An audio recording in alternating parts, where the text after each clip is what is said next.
welcome back from the break. Thanks for joining us again. On this week's Vox Pop, Taya Wicklund takes to the streets of Perth to hear your thoughts on Australia's investment in renewable energy. Hello and welcome to Undercurrent. Today I'll be asking the City of Perth how they feel about Australia's movements towards renewable energy. Do you think that Australia should invest in renewable energy? Yeah, I really think they should. I don't see why not. There's so many other countries at the moment who are actually investing in renewable energy, especially China. And Australia's got a lot of resources, especially their sun, so I don't see why not just take advantage of that. Oh, I think that needs to be a bit of a compromise. I think if it's financially sustainable, everyone's aware of the environmental benefits of it. But yes, certainly I think they should. I think it's so important because our world is so finite in all its resources and we really do need to look after it and ourselves. And renewable energy source is, I guess, the logical way to go. I think more people actually need to make a stand up for it. But right now, a lot of people are just giving consent or implying consent that it's okay that us as a society aren't actually investing. And I think it has a lot to do with our politicians at the moment. There's only a finite amount of energy and oil and everything else we can actually pull from the ground and everything else. So you need to be able to pull it from somewhere eventually. We're going to be running out of it eventually, so you may as well get some things organised now before it gets to the critical point. Why do you think that the government's so reluctant to go towards renewable energy? I think change is always hard for government, especially with dealing with so many people, and a lot of infrastructures and setups are based around non-renewable, so there's a whole lot of money and politics and structures that need to be completely changed to do that change, and a lot of people are resistant to that, understandably. Have you heard of the Adani coal mine? Yes, I have, yes. Do you agree with the government's support or trying to get support to put the coal mine ahead? Oh, I don't really know enough about it to really make an informed comment there.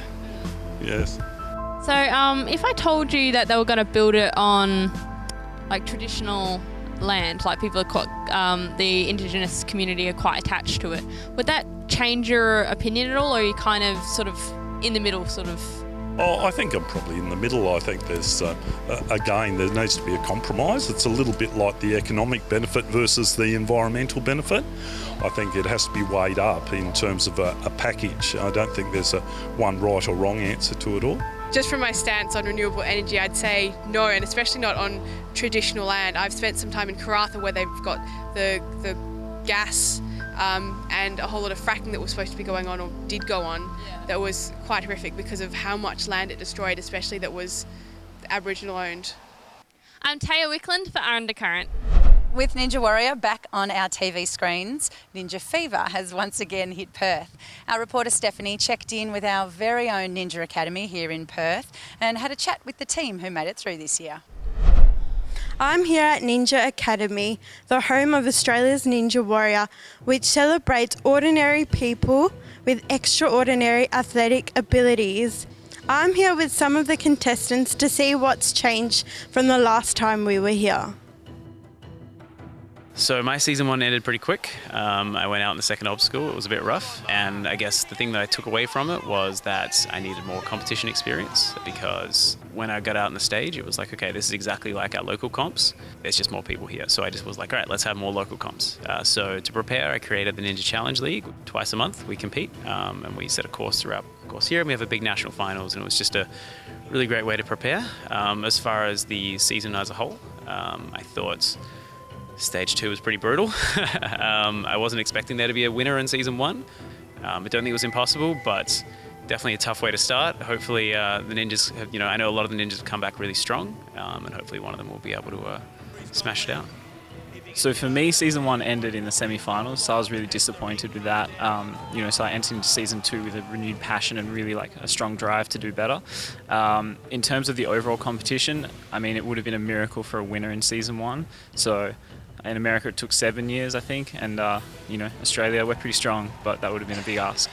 I am extremely competitive, but unfortunately not extremely talented, so I have to work really hard to try and keep up with the rest of the guys. What inspired you to open Perth Ninja Academy? Well, I was inspired to open Perth Ninja Academy because I'm a huge fan of Japan and Japanese culture, and I loved the Ninja Warrior show that they had. And then I'm also a big fan of fitness, and I think being healthy is really important. So I wanted to combine those two passions of mine, and this is what kind of came out of that. So I started training here last year in April, and I didn't even know about the show, that it was in Australia. I've been following it, the American series, for quite a few years now, and when I joined here last year, I was just hooked from the start. And then when I heard that season 2 was coming out, I was like, yep, I'm trying out for this, and I've just been absolutely dedicated and hooked ever since. All my training that I was doing in the past has completely changed, and it's all just for ninja now, and just trying to be the best ninja that I can be. I think the hardest thing competing is the fact that you don't know what obstacles are ahead. So you just got to be really, really prepared for anything that they can throw at you. And the fact that you only get one chance as well, I think can be a little bit intimidating, because obviously everyone trains so hard and they want to do well. A lot of the stuff we do is quite scary, it's quite challenging, it's a problem you have to solve, and you only get one attempt at it. So that mindset and that mental ability is probably one of the key aspects.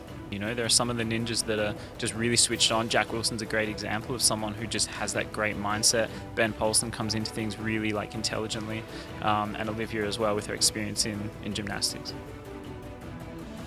My advice to people who are intimidated is to learn technique. So a lot of it, there's definitely a strength element to it, but for the most part, it's about how you use your body. There are guys who've come in who've never trained, never done anything, and they can get through an obstacle because they just know how to move and coordinate. So ask for help. Don't be ashamed if you can't get it straight away. It is something that we want you to work towards. It is meant to be a challenge. If it was boring and it was easy, nobody would do it. So definitely ask people for help. The ninja community is super welcoming, super supportive and inclusive. Definitely don't be afraid to ask for help is the biggest thing I would say. I'm Stephanie Acevedo, reporting for Undercurrent. And Max has been very busy this week. He also hit up the music scene here in Perth and had a chat to some emerging artists to find out what they've got going on. Being in an emerging band is fun, exciting, but most of all challenging. We found out what it's like to be an upcoming artist from a traditionally isolated city like Perth. I'm Hayley. I am the director of 360 Artist Logistics. We mostly do artist management and bookings. Most of our roster is WA based. That's us. How long have you been representing Demon Days? I started working with Demon Days probably about 2 years ago. It's hard to say, it's kind of just all happened real quick. Well, it feels real quick. It feels like we've only been working together for 6 months, but I think it's been about 2 years. Do you think it's harder for bands to find exposure over here compared to the East Coast? Yes and no. There are some benefits to being located in Perth. One of them is quite often if a band is touring around Australia, an agency or a management company will put one of their smaller acts on that tour with the bigger artists, and quite often those smaller artists don't come to Perth. So if you're especially an independent artist, you have the benefit that you get bigger opportunities just from being located in Perth, and you do get to have those bigger support spots earlier in your career than you might if you were located in Sydney or Melbourne. Hey, I'm Caleb Harper, frontman from Spacey Jane. I'm Ashton Lacornia, I'm the guitarist. So straight up, have you guys always wanted to be musicians? For a long time, definitely. I'm not sure it's always been the path which I was like, this is going to be my life, but I've always been extremely interested in music since a pretty young age. My stepdad put me onto it, and he's a pretty awesome musician himself, so it's definitely been in the in my sights for a while.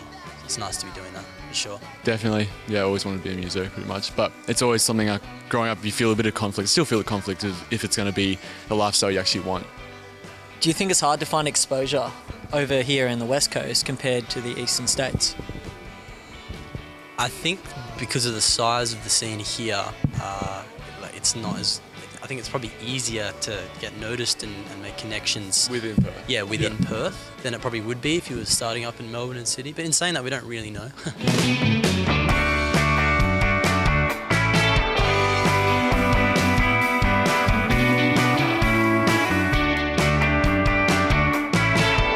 Is there anything else you'd like to say about being an emerging band from Perth? We're very thankful and grateful for the scene that we've been in and the people that we've had around us and the opportunities that we've had presented to us. And I wouldn't have done it any differently, I don't think. It's been good. And we still, I think, like, we really enjoy where we're at as well. Like, always looking towards bigger, better, more things, obviously, and working towards them. But at never any point is it like, God, I just want to get away from this. It's like... Yeah, and I feel the same way. The milestone's always in front of us. I think there's definitely, it's sort of the place I would want to be emerging from in Australia, I think. Yeah. Is there anything else you'd like to say for tonight? No, that's all from us. Thank you for the support that we've got from everyone, and we appreciate it, and we hope it continues, and we'll keep working towards putting out music that you love. That's the goal.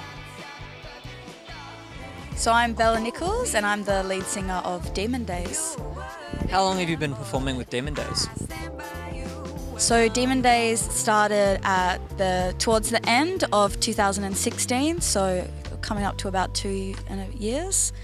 Have you always wanted to be a musician? No, I am constantly changing career choices because I'm interested in lots of things, but at the moment definitely music. But I've always wanted to perform, so of the same vein. I hate we don't talk. You think it's for the best, but now I'm setting you. Where did you come up with your sound? I think it's kind of just an amalgamation of every member of my band and their different personalities and genres that they listen to. So this is kind of just the end product of what happens when you put 5 people together. Do you have anything new coming up? For the band? Yeah, so we have an EP coming out next month and then a tour in September around Australia. Is there anything else you'd like to say about it? I'd like to say that I don't think it's neo-soul music, I think it's jazz pop. Okay, being an emerging artist is tough, but these bands seem to have it under wraps. Join us for a follow-up next week as I interview more bands and talk further about being an emerging artist in Perth.